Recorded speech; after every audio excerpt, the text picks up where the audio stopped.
Assalamualaikum warahmatullahi wabarakatuh. Salam sejahtera untuk kita semua. Om Swastiastu, Namo Buddhaya, salam kebajikan. Teman-teman mahasiswa, jumpa lagi bersama saya, Wulan Astuti. Dan hari ini kita akan belajar menjadi how to be a role model. Untuk menjadi role model, kita harus tahu dulu siapa kita. Kita adalah UGM. Bangga menjadi UGM. Perjalanan panjang kita bersama untuk menjadi mahasiswa UGM tidak hanya dicapai dalam 12 tahun, tapi kita belajar sejak kecil.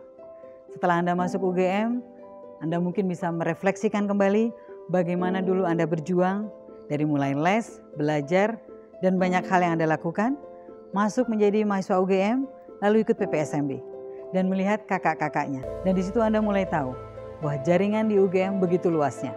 Tidak hanya jaringan mahasiswa, tapi jaringan alumni yang luar biasa. Banyak sekali yang bekerja di berbagai bidang dan itu menjadi modal Anda untuk kelak sukses, menjadi panutan, bangga menjadi UGM. Untuk kita belajar menjadi role model, kita harus tahu dulu apa itu role model. Role model artinya adalah orang yang lebih sukses atau lebih baik dari kita yang kita anggap sebagai panutan. Dan kita kelak ingin menjadi mirip dengannya. Pertama, Anda harus percaya diri dan mempunyai jiwa kepemimpinan. Percaya diri artinya adalah Anda menguasai apa yang ingin Anda lakukan, apa yang ingin Anda katakan, apa yang ingin Anda sampaikan. Anda tahu, dan untuk itu Anda harus belajar. Jiwa kepemimpinan, Anda berpikir, mau memimpin siapa sih? Kan ini daring. Oh, memimpin diri sendiri itu yang paling penting. Dari mulai Anda bangun tidur, Anda berpikir, hari ini mau pakai apa? Daring nanti saya pakai apa? Hari ini saya akan daring dengan siapa? Hari ini saya akan ketemu siapa? Hari ini saya akan ngapain? Anda yang memimpin diri sendiri. Tidak ada yang akan menyiapkan Anda untuk hari itu. Andalah yang menjadi pemimpin. Jadi ingat di bagian ini. Percaya diri dan jiwa kepemimpinan. Bagian yang kedua, communication skill. Untuk skill ini, Anda harus mau dan mampu berkomunikasi dengan siapapun, kapanpun, dimanapun, dan menggunakan media apapun. Menjadi komunikator yang baik itu penting sekali dan Anda harus mengenali siapa lawan bicaranya, satu orang kah, banyak orang kah, dan medianya apa. Kata Pak Marshall McLuhan, medium is the message. Contohnya begini, dalam podcast Anda bisa berbicara seolah-olah orang di depan Anda. Tapi di televisi Anda berbicara kepada orang banyak. Dan kalau menggunakan daring atau menggunakan pesan, itu Anda harus menyebutkan dulu Anda siapa. Contohnya begini, ketika Anda mengirimkan pesan kepada dosen Anda, sampaikan salam, sebutkan identitas Anda, kemudian pesannya apa. Jangan melakukan hal yang seperti ini.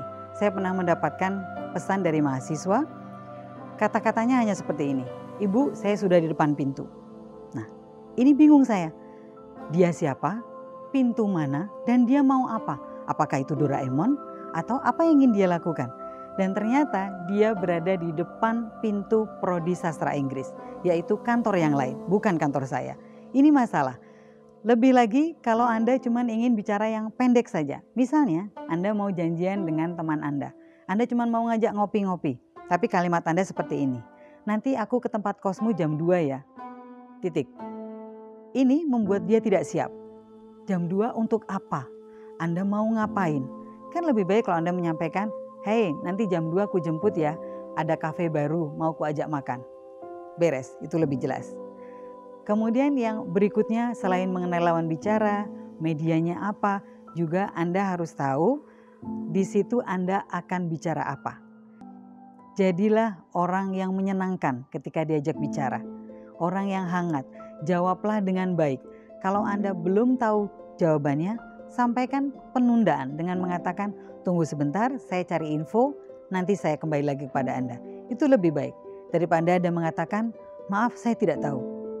Pernah mengalami ini dalam suatu acara, Anda bertanya kepada panitia, semua menggunakan go-kart. Anda tentu saja tidak tahu mana yang go-fast atau kalau dalam acara mana yang si konsumsi, mana yang sekretariat. Anda tidak tahu. Semua yang menggunakan go-kart itu panitia. Dan Anda bertanya sebagai peserta acara, "Mbak, toilet ada di mana?" Dan jawaban dia tidak tahu. Itu sangat tidak menyenangkan. Dan model komunikasi seperti itu sangat tidak baik. Lebih baik dia mengatakan, "Tunggu di sini sebentar, saya carikan toilet yang terdekat." Padahal Anda tidak tahu. Tapi cara itu adalah membuat dia tenang. Anda kembali lagi ke dia, "Oh Mbak, toilet ada di sebelah sana, silahkan." Itu untuk yang kedua. Bagian yang ketiga, berani menjadi diri sendiri, berani menjadi unik. Tidak perlu takut menjadi berbeda dari orang lain. Tapi bukan berarti aneh-aneh dan nganeh-aneh. Tetap pada rule-nya, tetap pada aturan-aturan etika dan etiket yang berlaku. Contohnya begini, Anda senang berdandan dan dandan Anda ini tidak pernah sama. Itu tidak apa-apa. Anda ingat perjuangan Anda dari TK. Ketika sekarang mahasiswa, Anda sangat senang menggunakan korsa. Terbayang nggak kalau dulu waktu SD Anda pengen pakai korsa? Waktu itu nggak kebayang. Masa cuma mau main layangan Anda pakai korsa? Kan nggak pas. Nah, it's okay to be unique, tapi tidak perlu berlebihan. Tidak perlu uniknya kebangetan. Dengan misalnya ciri khasnya dia adalah ciri khas yang kurang baik. Anda masih ingat pada waktu SMP, mungkin Anda penggemarnya Justin Bieber. Lalu Anda menggunakan baju yang oversize seperti Justin Bieber. Waktu itu terlihat oke. Kalau Anda tidak percaya, lihat foto-foto Anda yang lama. Kemudian bandingkan dengan Anda sekarang. Berkembang. Yang namanya identitas, yang namanya personality itu berkembang. Tidak ada yang fix. Itu untuk bagian yang ketiga.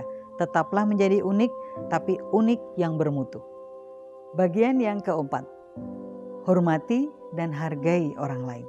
Dimanapun, kapanpun. Daring maupun luring tetap sama.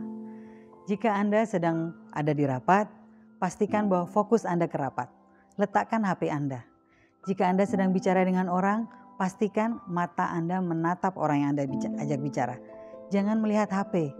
Anda tidak akan kehilangan apapun. Dunia tetap berputar ketika Anda berbicara dengan orang lain. Hargai orang lain, misalnya apabila Anda sedang melihat HP, sedang melakukan sesuatu, lalu ada orang yang mendekati Anda dan ingin bicara dengan Anda. Maka ada dua cara. Cara yang pertama, letakkan HP Anda langsung. Fokus kepadanya, dengarkan dia. Jangan pernah memotong pembicaraan orang lain. Walaupun Anda tahu kalimat itu akan selesai dengan apa. Anda tidak perlu menyelesaikan kalimat orang lain. Biarkan dia menyelesaikannya. Menjadi pendengar yang baik itu lebih dihargai dan lebih berguna.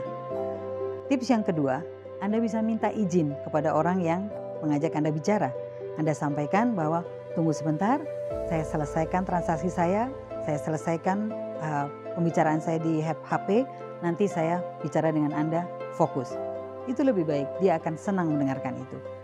Bagian yang berikutnya, yang ketiga, selain perhatian lepas dari HP, kemudian Anda memperhatikan tatapan matanya, kemudian yang ketiga adalah jangan membuat orang lain merasa tidak nyaman dengan Anda berbicara kepada yang lain. Dalam posisi luring, ini kadang-kadang terjadi. Ketika dalam rapat, kemudian Anda berbisik-bisik pada orang lain, padahal ada orang yang lainnya lagi di situ. Kalau Anda memang ingin berbicara private tentang sesuatu, tinggalkan ruangan. Minta izin, keluar ruangan sebentar, lalu nanti masuk lagi. Jadi jangan pernah membuat orang lain merasa tidak nyaman karena dia left out atau tidak diajak bicara. Kalau dalam posisi daring, jangan ribut sendiri karena itu kelihatan. Zoom, Webex, media apapun. Ketika Anda sibuk dengan orang lain itu tampak. Dan orang lain yang ada di dalam ruang itu menjadi tidak nyaman. Yang kelima, peduli kepada orang lain dan lingkungan sekitar. Bersikaplah reaktif, jangan apatis. Saya mau cerita tentang satu mahasiswi yang membuat saya terkagum-kagum. Pada suatu acara perhelatan besar, mahasiswi ini bukan panitia, tapi dia hanya numpang temannya karena mau ikut pulang kampung. Dia ada di situ, saya tahu dia bukan panitia, dia tidak menggunakan kokard, dia tidak menggunakan atribut panitia, tapi dia ada di situ. Dan dengan sigap pada waktu itu dibutuhkan bantuan. Keadaan chaos, acara berubah, anak ini langsung berdiri, membersihkan ruangan, menyiapkannya untuk acara berikutnya tanpa diminta. Sampai hari ini saya masih merasa anak itu luar biasa. Sampai saya follow Instagramnya. dan saya tahu dia sekarang ada di mana dan menjadi orang yang sukses. Tentu saja kesuksesan dia ini karena memang etosnya yang luar biasa. Dan semua teman-teman yang waktu itu ingat dia. Dan setiap kali kita membicarakan, maka yang dibicarakan adalah hal yang baik tentang dia. Bukan seperti Anda, kalau misalnya ditanyain tentang orang lain, gimana kabarnya si A? Jawab dengan baik. Berikan evaluasi yang baik tentang dia. Anda tidak perlu membicarakan hal yang buruk. Aib orang lain ditutupi, aib Anda juga ditutupi. Tidak perlu mengumbar aib orang lain, tidak perlu pula mengumbar aib Anda sendiri, baik online maupun offline. Untuk bagian yang ke-6, Anda perlu membekali diri dengan banyak ilmu. Anda memiliki wawasan yang luas. Dan bagaimana caranya? Tentu saja dengan belajar, dengan memperhatikan informasi yang ada di sekitar. Dan jangan lupa harus men-share ilmu itu, men-share pengumuman itu. Jangan sembunyikan. Misalnya Anda mendapatkan informasi tentang beasiswa. Jangan sembunyikan.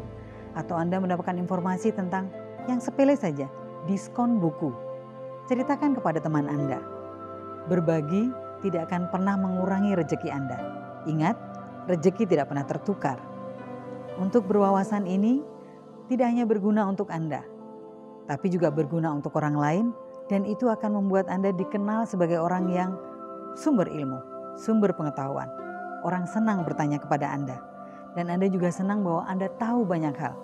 Ketika Anda bisa bercerita, berbagi, bahkan tips yang paling kecil, misalnya tips bagaimana mengcopy file, itu sepertinya sepele buat Anda, tapi buat orang lain yang tidak tahu, itu adalah informasi yang akan dia pakai entah sampai kapan. Jadi bekali wawasan dan jangan pernah lupa untuk berbagi ilmu kepada orang lain. Untuk bagian yang ke-7, ini bagian yang berhubungan dengan rasa. Untuk menjadi role model, Anda harus punya rasa malu dan berani mengakui kesalahan. Tidak apa-apa melakukan kesalahan, namanya manusia. Tapi harus mau untuk minta maaf, mencari yang lebih benar dan meralat. Bahkan kadang-kadang kita perlu melarat informasi yang kita sampaikan. Tidak apa-apa, misalnya Anda mengatakan kepada teman Anda atau kepada maba, disampaikan bahwa besok acara dimulai jam 7.